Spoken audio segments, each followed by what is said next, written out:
Tonight, police anger as multiple people caught drug driving on the Eyre Peninsula.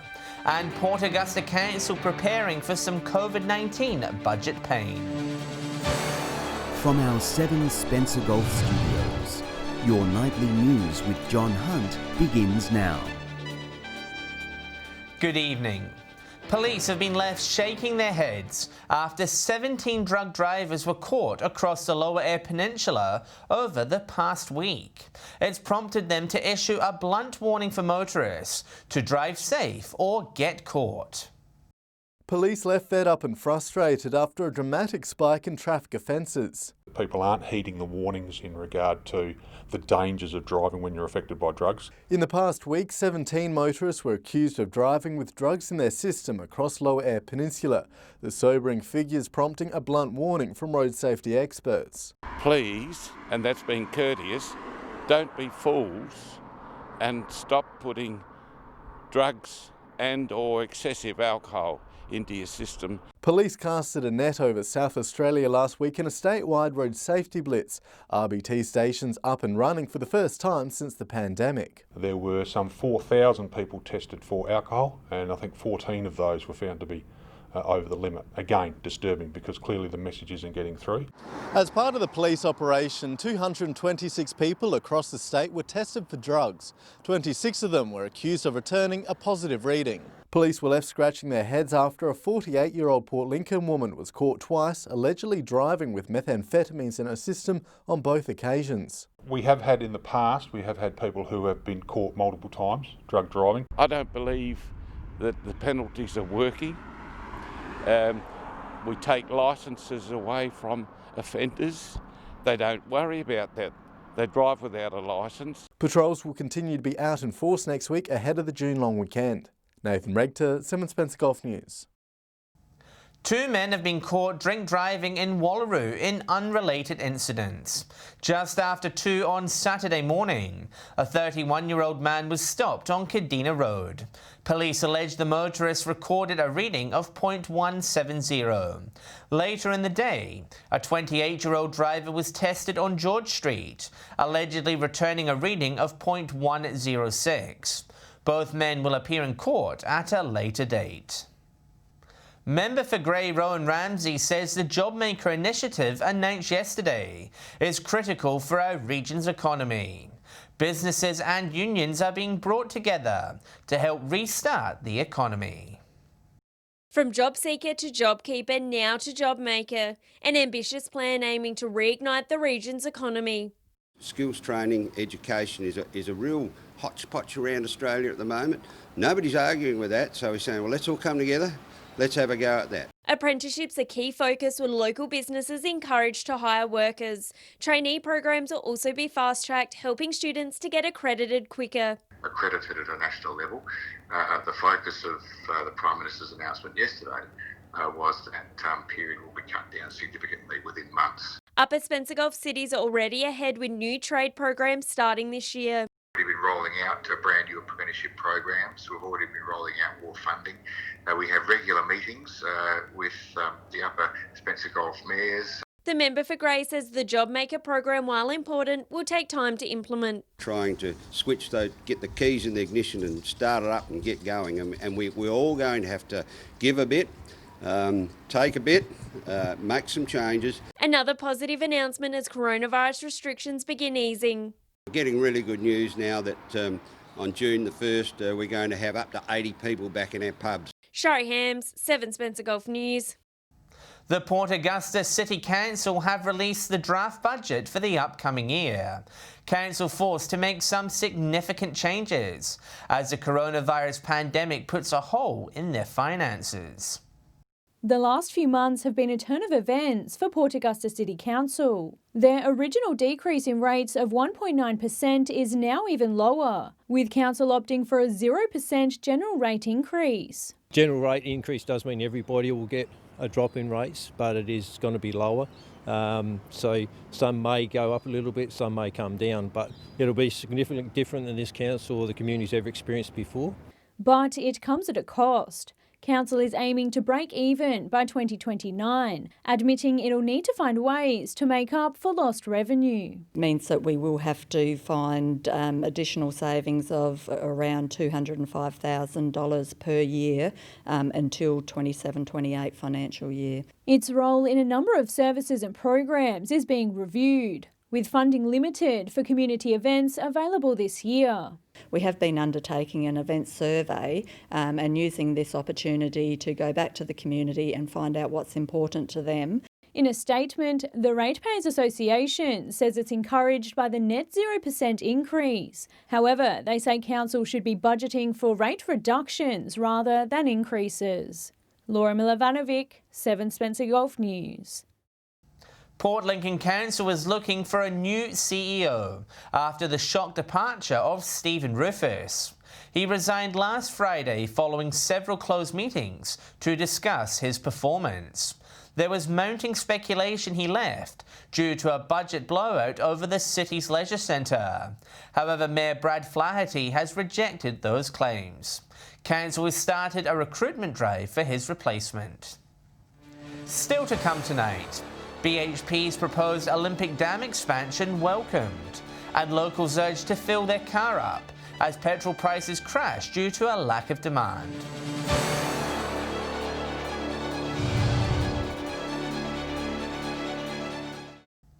Welcome back. A significant expansion of BHP's Olympic Dam mine is on the cards. Their plans to increase copper production by 75% are being reviewed by the South Australian government, with the Upper Spencer Gulf set to benefit.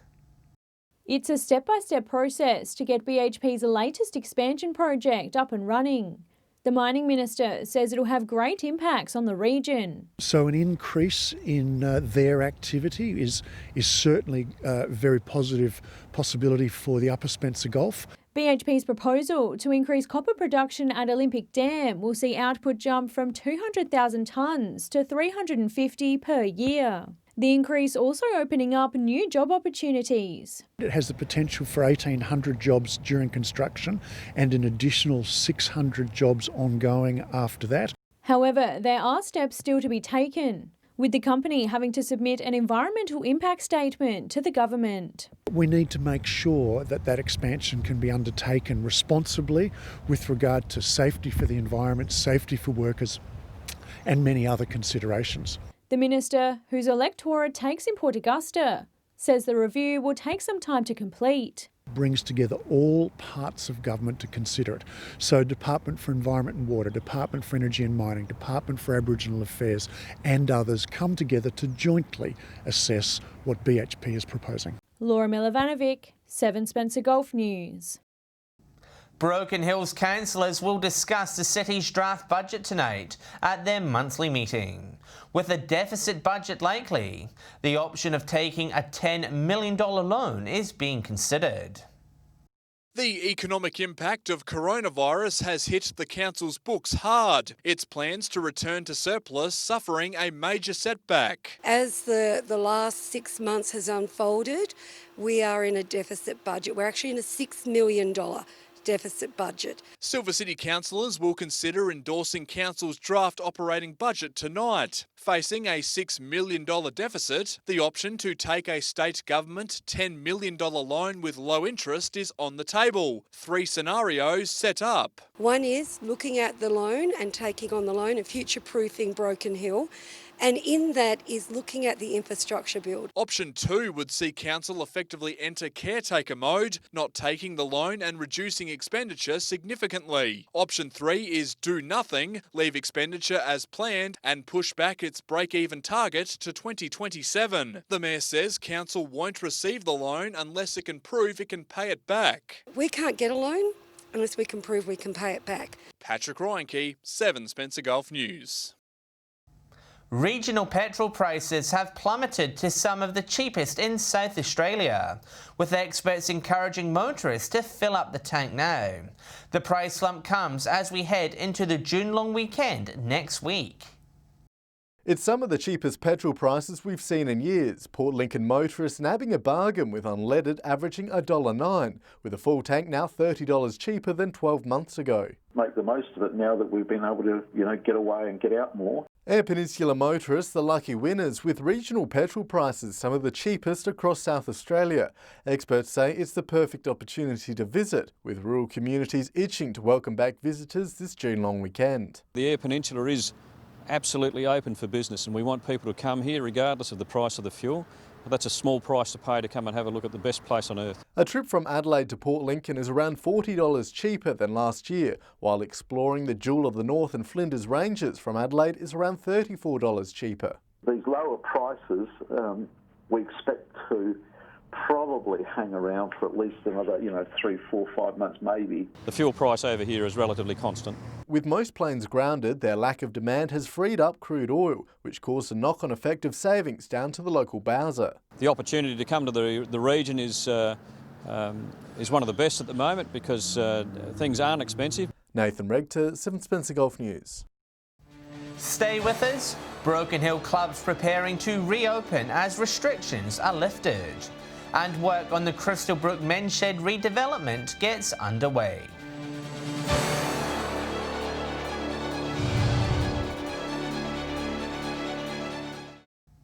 Broken Hill's clubs have been hard at work, getting ready to welcome patrons back into their facilities. Social distancing measures will be in place, but operators say they're just happy to reopen the doors. The countdown is on. Silver City clubs just days away from resuming business. We're opening on Monday. We're all very excited about it. It's 50 back in the club and we're looking forward to being able to welcome our members back in. 3 of the city's clubs, the Sturt, the Musicians and the Barrier Democratic, are all hammering down to be ready to reopen next week. Cleaning, restocking and so on and so forth, and getting the kitchen up and going. For the Sturt and Musos, the aim is to be back operating on Monday, the demo deciding not to rush. We're hoping for maybe a Tuesday open for the demo club, but it's a wait and see. All 3 are waiting for further instruction from Clubs New South Wales, the state's representative body. At the moment, clubs will only be allowed to seat a maximum of 50 patrons per dining area, visitors counted at the door. Social distancing will be in place with standing up banned unless placing an order. We're doing our best to put everything in place, and if everyone can be patient, that'd be very much appreciated. At least we'll get to see 50 members that we haven't seen for nearly 3 months, and we're looking forward to seeing them. Patrick Roinke, 7 Spencer Golf News. Police are calling on the Port Pirie community for information regarding this stolen concrete cutter taken from a Solomon Town property last week. Just after 10 a.m, the owner left the cutter outside his work office on Copinga Road. He returned a few minutes later to find it had been stolen. Anyone with information is urged to contact Crime Stoppers. The new Crystal Brook men's shed is a step closer to reality, with construction underway. Members describe the new facilities as life-changing, hoping it'll help improve the mental health of elderly Mid-North men. Once lacking, soon to be thriving, these members are ready to get busy. Which we've waited a while for now. And as you'll see later, our old men's shed in comparison is a lot smaller. Located in the heart of Crystal Brook, the club's new shed was made possible after receiving a share of Port Pirie Council's drought relief funding. It's the next phase of what we've been doing, and it gives us an opportunity to actually bring everybody on board. As well as building a community, there's many projects awaiting them once they open for business. Anything. We'll just take on anything. We do firewood raffles, we do bee boxes, we build bee boxes. Members say this club is more important than ever as they watch out for each other's mental health. It's just social interaction. You can have a conversation with someone, you can come and do a bit of woodwork, metalwork, whatever. It's not just for retired males, with members asking for extra assistance from younger hands. Able to do those sort of jobs, and if there are younger people out there wanting to come down to the men's shed, God, we need help. Shari Hams, 7 Spencer Golf News. Stay with us after the break. We check the latest fuel prices and we'll have the weather details with Britt.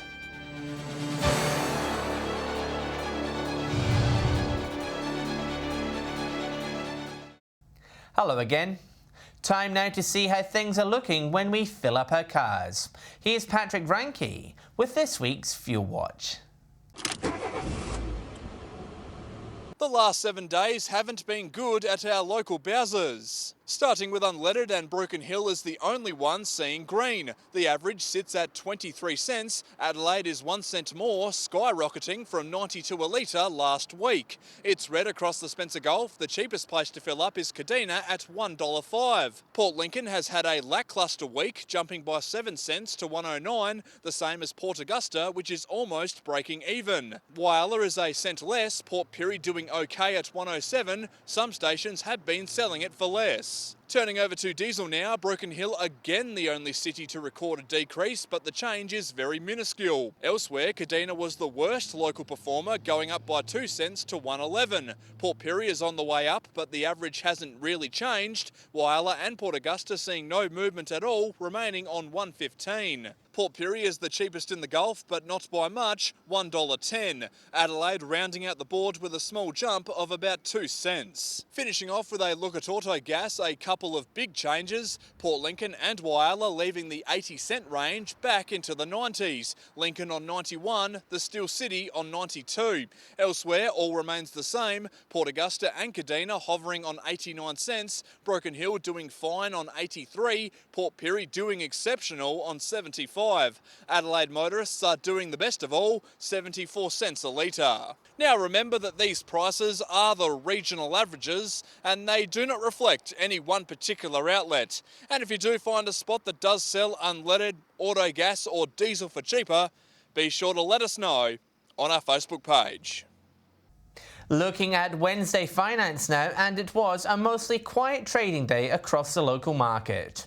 Bendigo Bank and Santos making some ground, up 5.7% and 3% respectively. Local miner Iron Road was in the green, as was airline Regional Express. However, there were some losses, with Elders dropping by over 1%, while Olympic Dam owner BHP was also down by around 3%. And the All Ordinaries and ASX 200 were also relatively quiet as well, both down by just 5 points. And with the latest on what's happening in the weather, here's Britt. Thanks, John, and good evening. Today saw maximum temperatures sitting around the average for late May. Port Augusta recording the region's high of 20 degrees. Along with Whyalla, also 20 there. Port Lincoln, Port Pirie, Woodner, Kadina and Cleve all reached 18. Broken Hill and Coffin Bay 17, Clare 15 today. Taking a look at today's skies, patchy cloud about the coast with a cold front and trough producing showers. Patchy cloud to our northeast, bringing the odd spot of rain. Otherwise, clear skies under a high pressure system. To tomorrow, and we will start with the Gulf waters. North to northwesterly winds at 15 to 20 knots, becoming northwest to southwesterly from late morning and then variable around 10 knots from mid-afternoon. Seas initially at 1 to 2 metres, decreasing in the afternoon with south to southwesterly swells below 1 metre. And it's looking to be a fine and partly cloudy day across the region. Port Lincoln and Woodner both with tops of 19 degrees tomorrow, Cleve 18. Whyalla and Kadina both 18 as well, Port Augusta 19.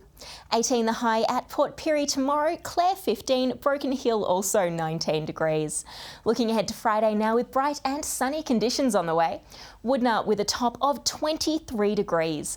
Port Augusta 22, Whyalla and Port Lincoln both expected to reach 21, Port Pirie and Kadina 20, Broken Hill and Adelaide 19. To the weekend with partly cloudy conditions forecast for Broken Hill on Saturday, showers expected elsewhere. 21 the high for Port Augusta and Port Pirie, Broken Hill and Whyalla 20, Kadina and Adelaide 19. Woodner and Port Lincoln both with tops of 18 degrees on Saturday. Sunday, more showers about the west coast, York and lower air peninsulas as well as the mid-north. Otherwise fine and partly cloudy. Broken Hill and Port Augusta both with tops of 18 degrees. Woodner, Whyalla, Kadina and Port Lincoln all 17, Port Pirie 16. So John, a couple of dry days to end the working week ahead of showers on the weekend. Thanks for that, Britt. And that's the local news this Wednesday evening. Thanks for joining us. I'll have updates later, and we'll be back tomorrow night at 7 p.m. On behalf of the team, have a great evening. Good night.